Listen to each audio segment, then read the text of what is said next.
Gawing kayamanan ang iyong kalusugan, kaya dapat pangalagaan ang iyong katawan. Ako po ang inyong lingkod, Tagapanood TV. Isang mabiyaya at masaganang araw po sa ating lahat. Welcome back po dito sa ating YouTube channel at Facebook page. Ngayong araw po ang ating gagawa ng reaction, bibigyan ng komento, opinion ay ang balitang Colleen Garcia nagsalita na sa tunay na kalagayan ni Billy Crawford. Pero bago po tayo magpatuloy, nais ko lang po kayong pasalamatan sa inyong walang sawang suporta at pagtangkilik po dito sa ating channel. At sa mga bagong napadaan lang po dito sa ating channel, huwag niyo po sana kalimutan na mag-subscribe. Hit niyo na rin po notification bell para lagi po kayong updated sa mga bago pang video na ating ilalabas. Share, like, and comment din po kayo mga tagapanood. Atin yung babasahin at pupusuan. Kaya naman wag na natin patagalin to. Simulan na po natin ang ating reaction video sa araw na to mga tagapanood. Let's do this! Colleen Garcia nagsalita na sa tunay na nangyari kay Billy Crawford.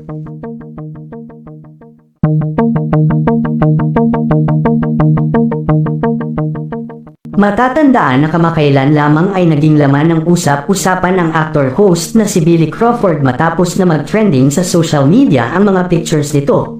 Nalabis talaga ang pagbagsak ng katawan nito mula sa malaman na pangangatawan nito ay heto at halos maging buto at balat na lamang ito. Maraming netizens ang nagbigay ng samut-saring komento sa mga pictures na ito ng aktor. At ayon sa karamihan baka may malubha na umanong sakit si Billy kaya ito nangayayat ng husto. May ilan namang netizens ang nagsasabi na baka gumagamit na umano si Billy ng ipinagbabawal na gamot kaya naman biglaan ang naging pagbagsak ng katawan nito. May ilan namang netizens ang nagtatanggol sa aktor at nagsasabing sadyang nagbawas ng timbang si Billy dahil sobra na umano ang timbang nito at hindi na maganda para sa kalusugan ng aktor ito, lalo na at may sarili na itong pamilya na umaasa sa kanya.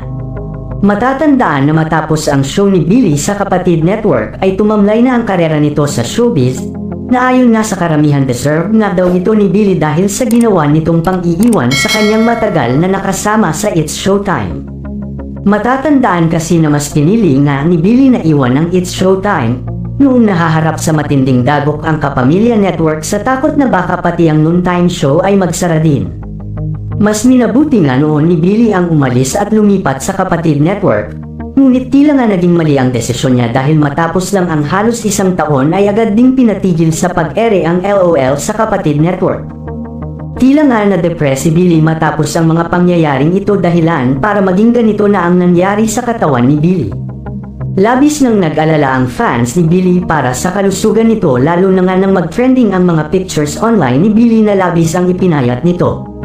Samantala nagsalita na nga ngayong araw ang asawa ni Billy Crawford na si Colleen Garcia matapos ng mapabalita ang nangyari kay Billy.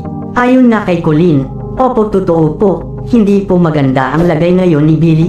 May pinagdadaanan po kami ngayon, pero mas makakabuti po para sa kanya ang pagbibigay niyo po sa kanya ng suporta sa kinakaharap niyang ito ngayon.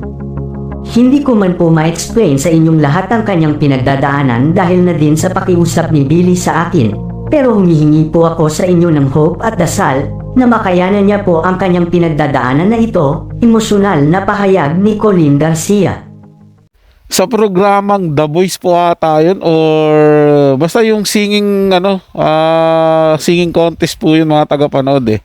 Doon ko nakita si Billy Crawford. Sobrang payat po niya talaga. Pero alam ko kasi talagang nagpapapayat si Billy kasi hindi niya nagugustuhan yung tumataba siya. Pero para sa akin, di naman po siya sobrang taba mga tagapanood eh.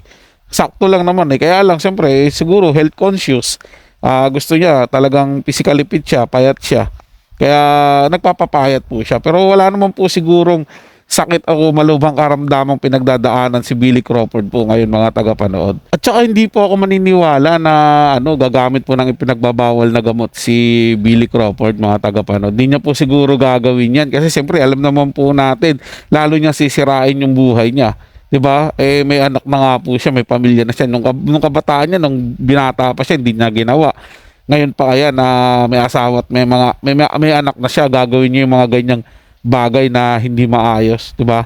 Pagdating naman doon sa trabaho niya mga tagapanood, choice niya po 'yun yung pag-alis sa Showtime or baka naman talagang tatanggalin na siya, 'di ba? Kasi nagkakatanggalan na nga po sa ABS-CBN dahil mawawala na po siya ng prangkisa. Siyempre, isisip niya rin yung sarili niya, makahanap ng trabaho pagkakakitaan para sa pamilya niya. Siyempre, lahat naman po tayo gagawin yung mga bagay-bagay kumita lang para sa pamilya natin, di ba? Pero wag lang po talaga doon tayo papasok sa illegal, mga tagapanood. At syempre, gaya ng intro ko kanina, mahalin mo yung kalusugan mo at pag-ingatan mo lagi yan. Kailangan natin ng dasal at tamang masustansyang pagkain para sa ating mga sarili.